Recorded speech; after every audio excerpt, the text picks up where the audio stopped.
I had so many reasons I could have quit and gave up along the way.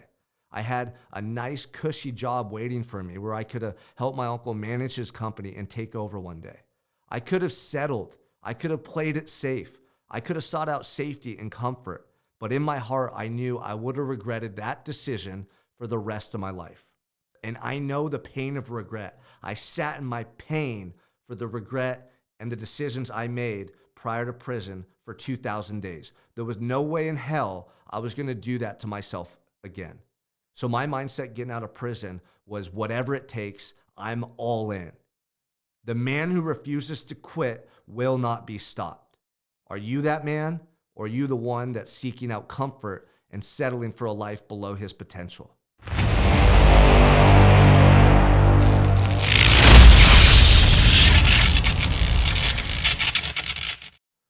Welcome back to the Unstoppable Mindset Podcast. My name is Sean Michael Crane, your host. Thank you for being here today. So the last time I spoke about my time in prison, I ended before I shared with you what it was like getting out of prison. Most people think that getting out of prison is probably the best day of your life. You can imagine being locked up in a jail cell, missing your family, going through that pain and that torture every day, fighting the internal battle. You know, for me, the whole time in prison, I thought about what that day would be like. I had this vision in my mind of what it was going to be like to get out of prison and to get my second chance. And that's what was driving me every single day. That's what I thought about every morning when I opened my eyes.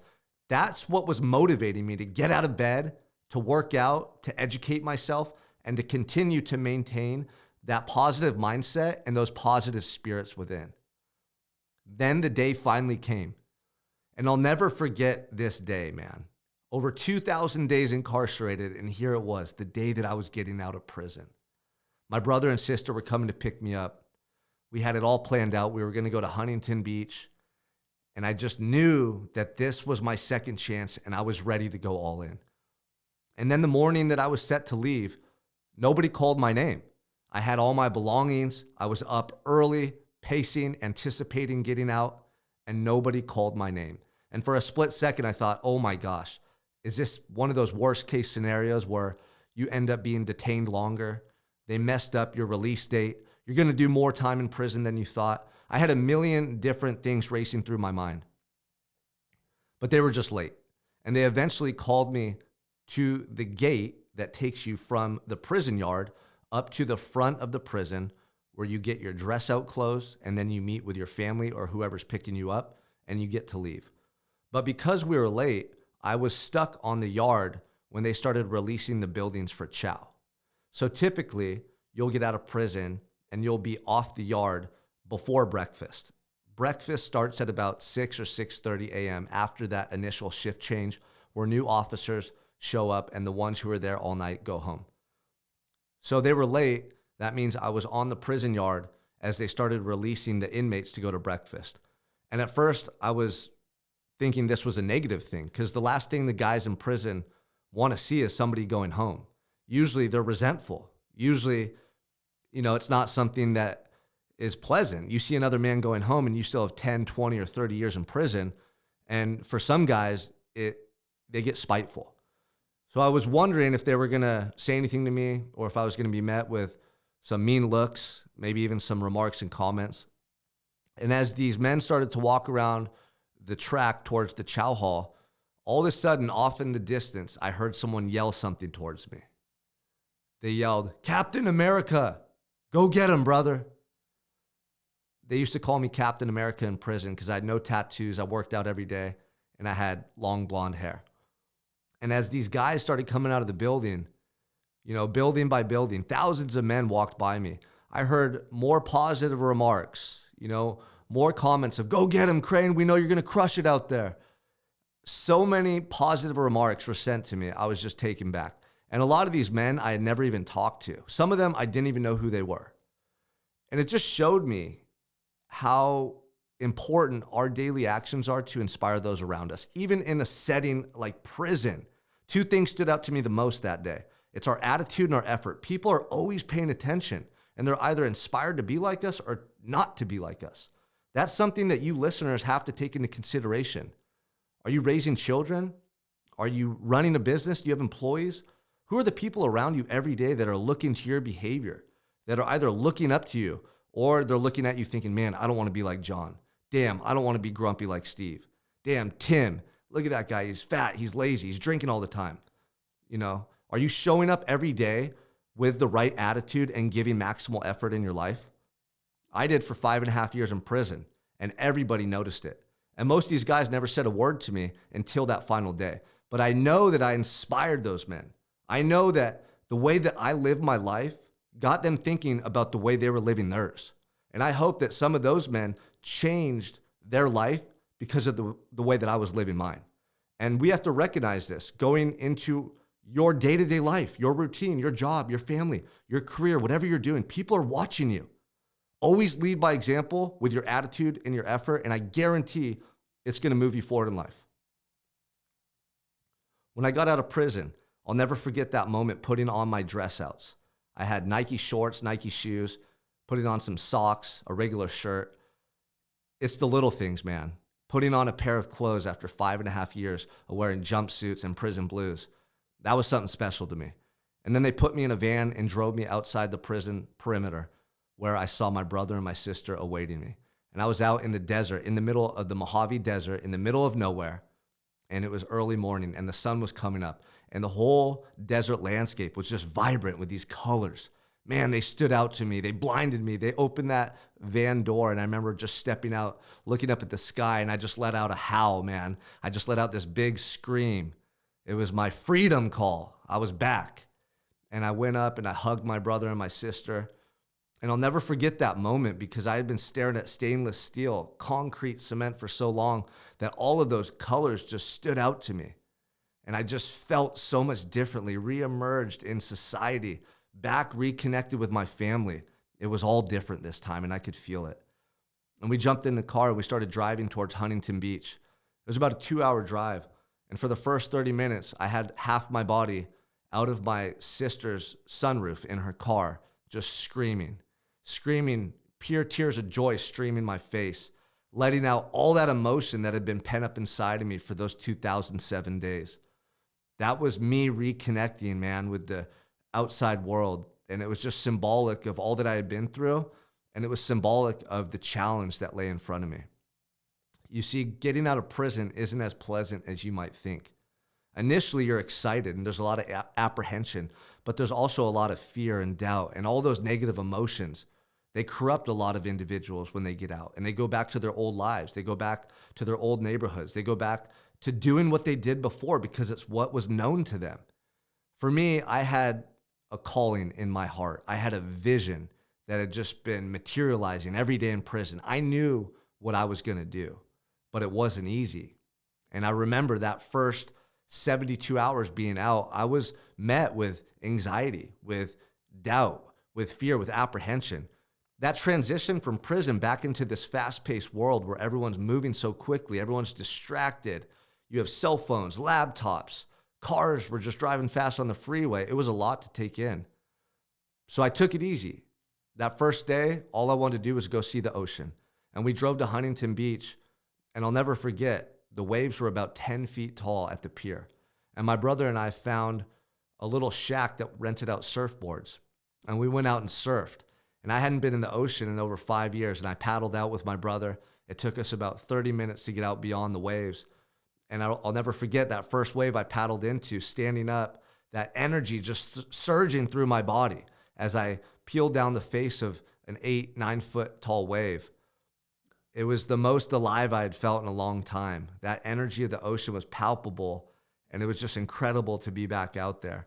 Here I was, hours removed from a negative, dark environment of the prison world, and now I'm surfing underneath the sunshine, the beautiful California sunshine, the mist of these ocean waves spraying in my face.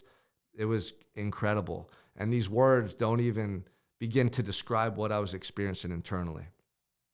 After I spent the next day in Huntington Beach with my brother and my sister, I made my way back to Ojai, California, where I was going to be staying. My Uncle Mark, who I had worked with previously in his tree company, and my Aunt Kim let me stay on their property in a trailer. But I got out of prison and I literally had $200 that the prison gave me when I left and nothing else. I had the dress outs that my brother had brought me that I was wearing, nothing else. I was staying in a trailer, no car, no material items. I had no driver's license. I literally had nothing. I was rebuilding my life. And I remember I was daunted at first, but I wasn't looking at it as a negative thing. I knew that it was a test and a challenge, and I was determined to overcome it. And so I was staying in that trailer, and I remember I was having trouble sleeping at night. I'd get up and I'd just stand outside and look at the stars and the moon. I'd feel the wind on my body. All these little things that we take for granted in life now, I was just soaking them up. I went snowboarding with my cousin. I went skydiving. I was doing all these things that I had dreamt or envisioned doing while I was in prison. I just wanted to get out and live life and just be all in. I wanted to experience what it would like to be all in. And I want to ask you a question. Have you ever felt that? Have you ever just completely let go of your fears, your limitations? Have you ever just let go of the what ifs? The what ifs, it doesn't go right. What if people don't like me? What will they think if I make this decision? Have you ever just let go of all that and just lived all in, full out every day? It's the most liberating, exhilarating experience you'll ever have in your life. That's what I've done every moment since I came home from prison. For me, it started before I got out. It started with my daily routines, that internal battle, all the stuff I've shared with you previously. It made me coming home from prison and chasing my dreams feasible. Had I not utilized that time in prison to my advantage, I would have got out and the fear and doubt would have destroyed my ambition. But I knew I could fight through it. I had just gone through 5.5 years in prison, and this was my second chance. I knew I wanted to come home and make an impact on this world. I knew I had a message that people could find value in, and it could also help them change their lives and live lives of meaning and purpose, just like I was starting to do. But where was I going to start? That was my biggest question. Where was I going to start sharing my message? Who was I going to share my message with? There was a lot of unknowns for me. I was really close to going back to school and pursuing a master's degree so that I could become a counselor and work with at-risk youth. I thought that maybe if I could work with kids and, work in a treatment center or as a therapist, I could start helping people. I knew I had a heart to serve and I wanted to help people. I just didn't know what that looked like. So I remember one day I was going through my old contacts, trying to figure out what I was going to do to get my foot in the door somewhere, anywhere. I just needed an opportunity. And I came across TJ Fortuna. He was a childhood friend who I knew was working as a personal trainer. And I decided to call him just to see what he was doing in his life, what his business was like, and maybe if he had an opportunity for me to come work with him or if he knew of some gym, somewhere that I could start training out of. By this point, I wasn't ready to go back to college. In fact, I was going to have to wait about 6 months before I could be enrolled because of the timing. It was the end of the spring semester. I would have had to wait all through summer and then until the next year around September.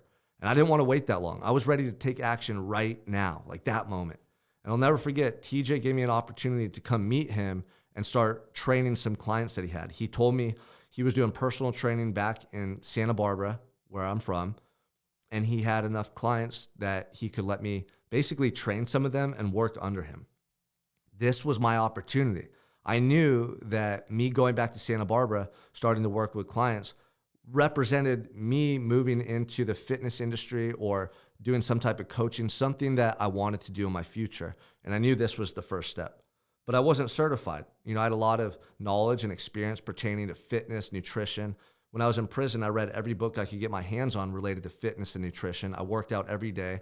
I trained other guys. I got them in shape, so I knew I could help people. But he wanted me to get certified. And so that weekend, I actually broke my shoulder snowboarding with my cousin.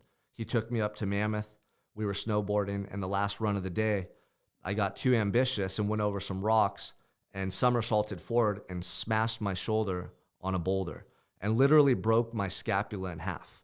So now I was laid up in my trailer in a sling. I'm in pain every day. My arm and shoulder are killing me. I can't do anything for work. I can't make any money. And so this opportunity to work with TJ presented itself in a very timely manner. So I remember I locked myself in my aunt and uncle's little office area for the next week and a half, and I took all the tests. I got certified. I passed everything that was required to become a certified personal trainer. And then I called TJ and said, man, I'm ready. I got certified. My shoulder's been broke, but I could still train clients. Like, what's going on? You still got that job for me? And he said, yeah, man, come in on Monday and we're going to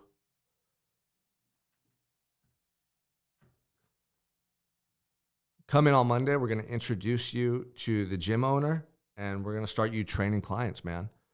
And that weekend, wildfires broke out in Southern California. And the little town of Ojai where I was staying in my aunt and uncle's trailer almost burned down. We had to evacuate. And for the next 2 weeks, we were staying in Airbnbs. We were displaced. It was crazy.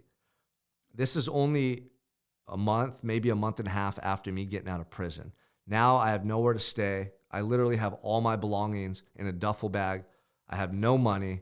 And I'm just thinking to myself, man, this isn't the way it was supposed to be. I thought I was going to come home and it was going to be a lot easier. But that's not how life is, you guys.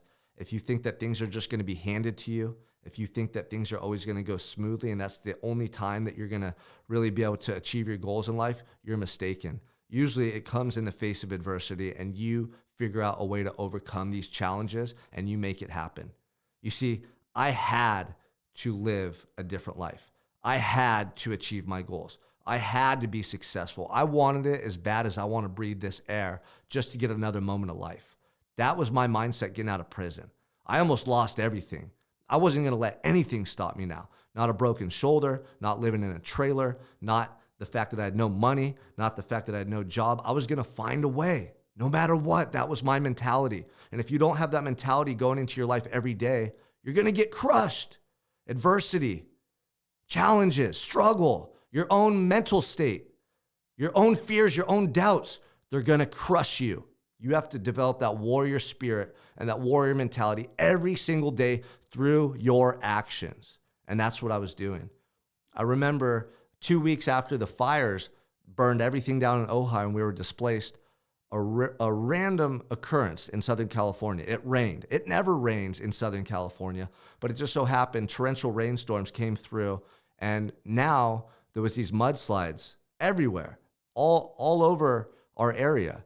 In Ojai, we were pretty much just socked into this little area where we could get in and out. There was only one road to use. We couldn't get up to my aunt and uncle's property because mudslides covered the highway up there. And the US 101 from Ventura all the way up into Glida and Santa Barbara was shut down. Mudslides had gone through Montecito and shut down the US 101 freeway.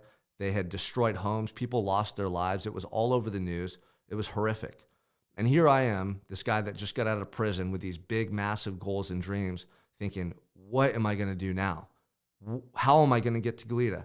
How am I going to start getting control of my life? You know, it had only been 2 months, but like I told you, I was so driven and so ambitious, I couldn't wait any longer. Mind you, my Uncle Mark has a tree service that does very well in our area.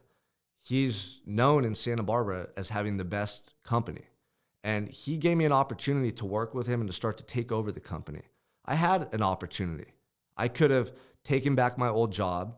I could have lived a clean, sober life. I could have met a woman, had kids, and just kind of coasted off into the sunset. But to me, that represented settling. To me, that represented the easy route. To me, that wasn't in alignment with what my heart was calling me to do.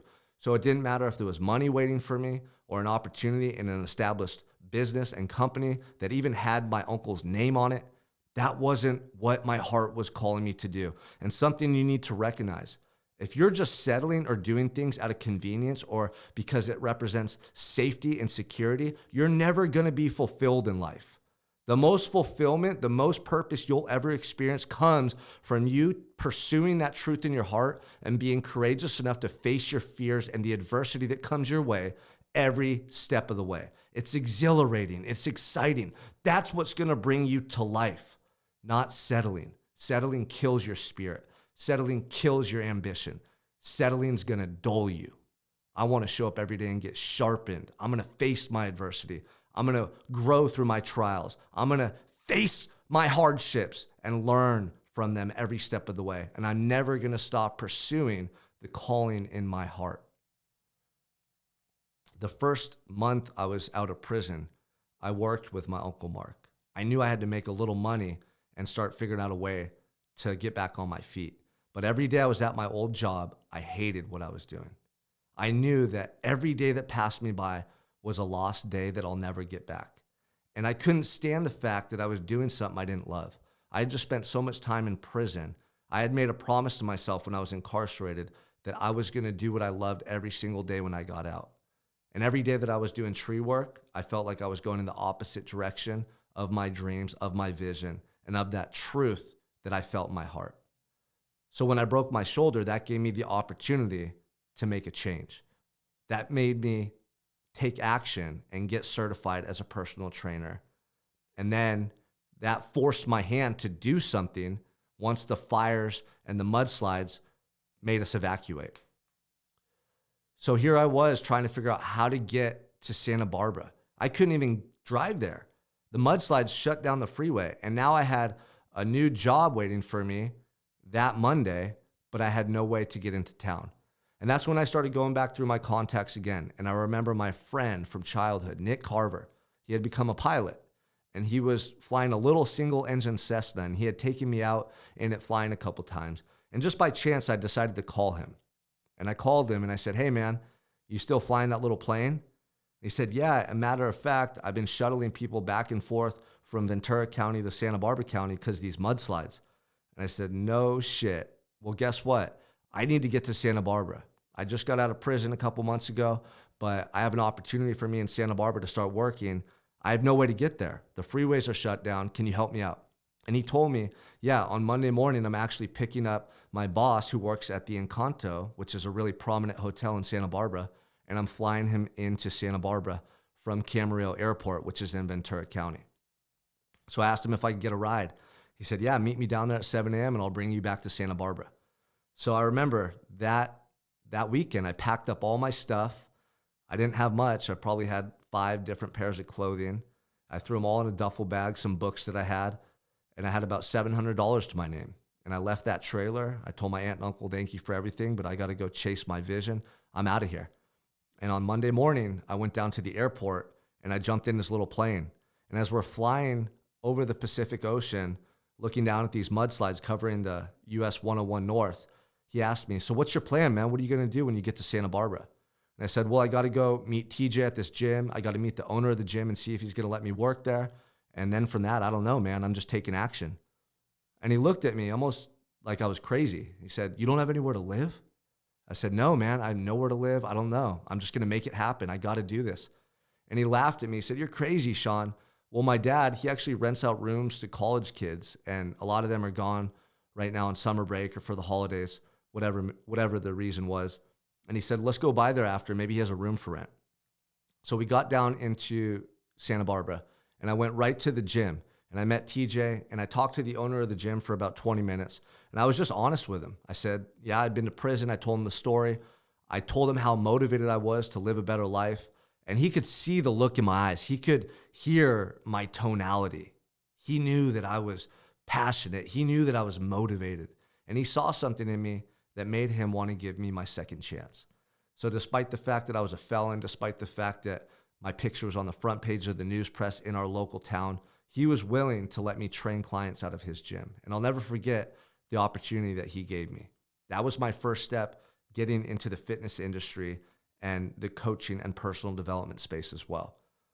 So now I had a place to train out of. The next day, I had a client that was going to be waiting for me at 5:30.